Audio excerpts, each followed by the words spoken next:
Բարև ձեզ։ Պարոն Լևոնյան, այդ ինչ սկսվեց այդ կռիվը։ Ուղիղ եթերով կարող եք դիմել եւ նայել եւ կտեսնեք ինչի սկսեց։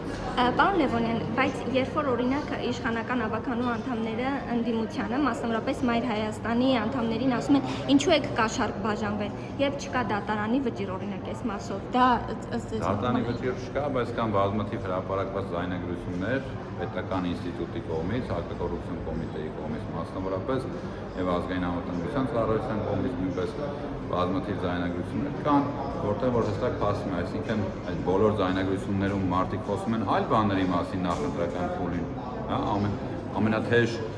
նախընտրական քարոզարշավի փուլին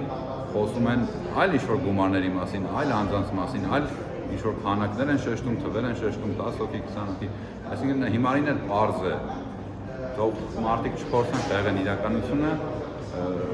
իրականությունը մենք բոլորս էլ գիտենք ինչ է, որ դրա բառապացույցը մի բանի մեջ է կայանում, այդ ձայները եթե արդար ձայներ լինեին,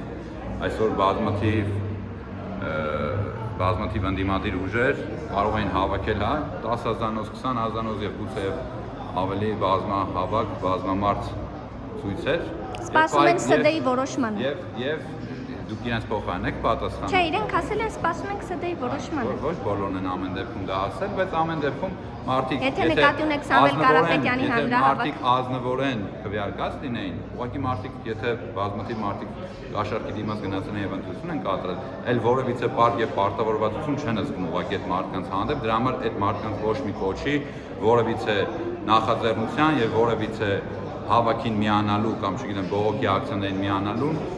կոչերին չեն միանալու եւ չեն վերկենալու եւ չեն պայքարելու, որովհետեւ այդ մարդիկ ասում են որևիցե պարկ եւ պարտավորվածություն չունեն իրանց նկատմամբ։ Պարոն Լևոնյան, անազնիվ ձայներ են։ Անվտանգության աշխատակիցները հրավիրվեցին դալիճ, բայց տեսանք, որ պաշտոնյաները եւս խառնվել էին այդ կռվին, օրինակ վարչության պետերը, դա ըստ էս նորմալ է։ Ես նման դրվագներ չեմ տեսել եմ, որ բազմաթիվ մարդիկ